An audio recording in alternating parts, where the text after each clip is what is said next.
You're listening to Afterlight Fictions.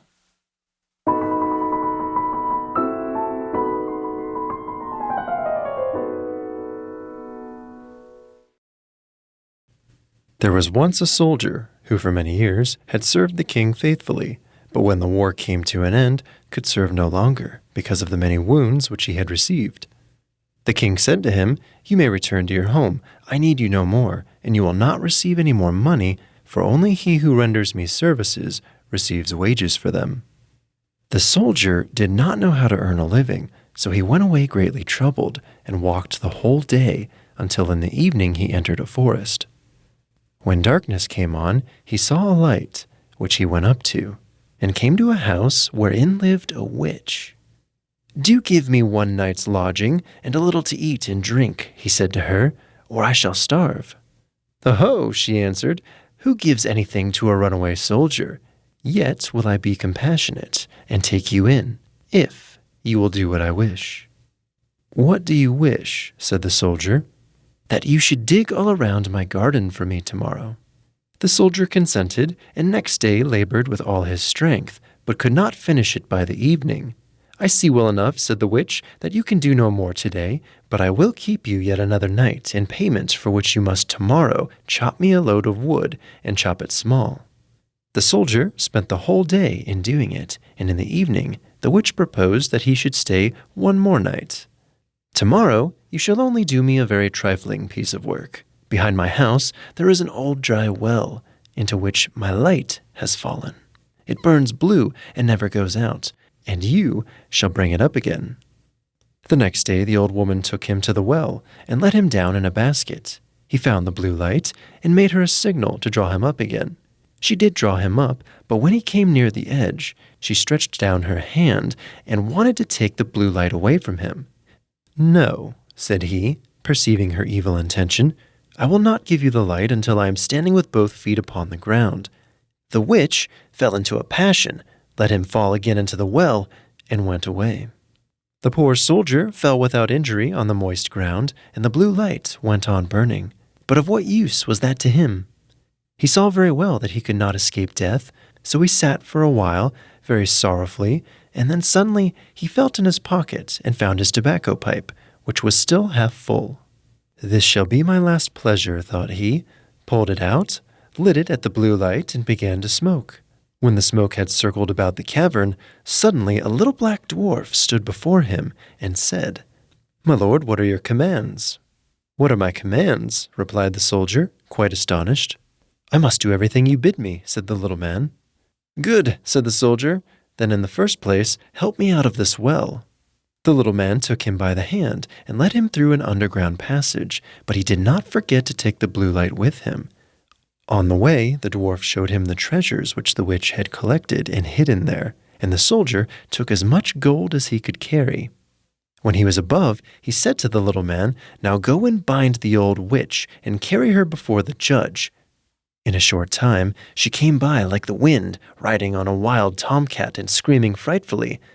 Nor was it long before the little man reappeared. "It is all done," said he, "and the witch is already hanging on the gallows." "What further commands has my lord?" inquired the dwarf. At this moment, "None," answered the soldier. "You can return home, only be at hand immediately, if I summon you. Nothing more is needed than that you should light your pipe at the blue light, and I will appear before you at once." Thereupon he vanished from his sight. The soldier returned to the town from which he came. He went to the best inn, ordered himself handsome clothes, and then bade the landlord furnish him a room as handsome as possible. When it was ready, and the soldier had taken possession of it, he summoned the little black mannikin and said, "I have served the king faithfully, but he has dismissed me and left me to hunger, and now I want to take my revenge." "What am I to do?" asked the little man.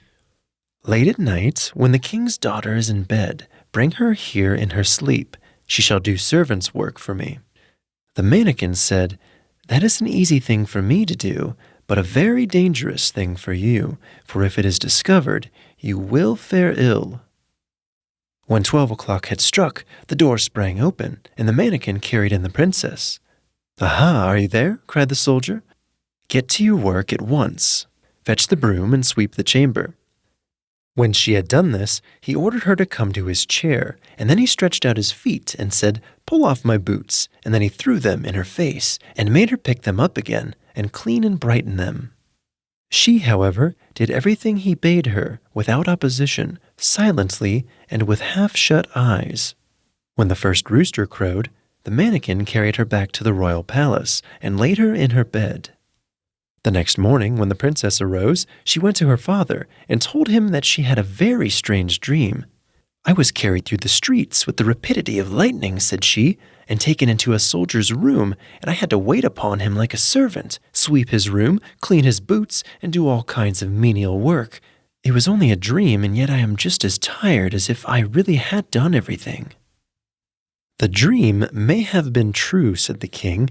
"I will give you a piece of advice. Fill your pocket full of peas, and make a small hole in the pocket, and then if you are carried away again, they will fall out and leave a track in the streets." But unseen by the king, the mannequin was standing beside him when he said that, and heard all.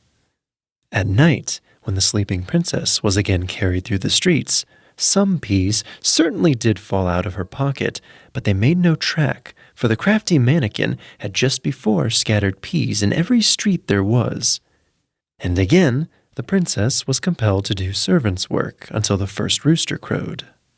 The next morning, the king sent his people out to seek the track, but it was all in vain, for in every street poor children were sitting, picking up peas and saying, "It must have rained peas last night." "We must think of something else," said the king. "Keep your shoes on when you go to bed, and before you come back from the place where you are taken, hide one of them there, and I will soon contrive to find it." The black mannequin heard this plot, and at night, when the soldier again ordered him to bring the princess, revealed it to him, and told him that he knew of no expedient way to counteract this stratagem, and that if the shoe were found in the soldier's house, it would go badly for him.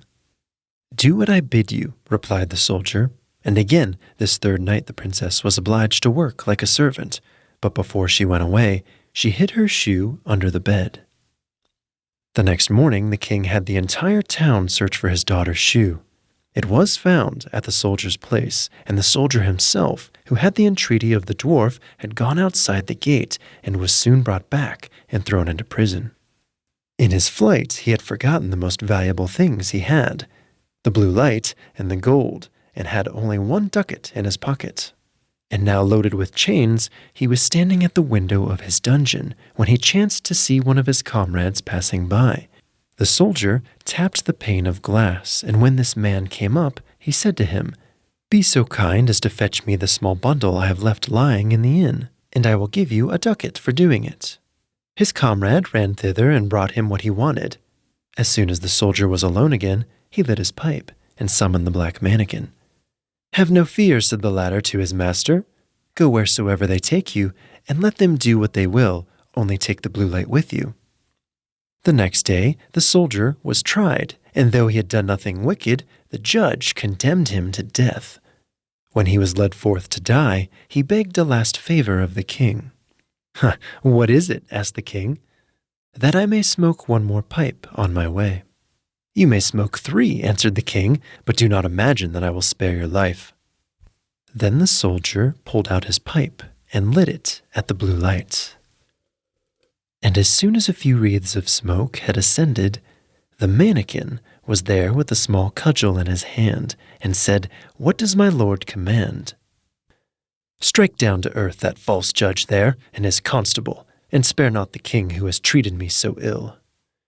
Then the mannequin fell on them like lightning, darting this way and that way, and whosoever was so much as touched by his cudgel fell to the earth and did not venture to stir again. The king was terrified. He threw himself on the soldier's mercy, and merely to be allowed to live at all, gave him his kingdom for his own, and his daughter to wife.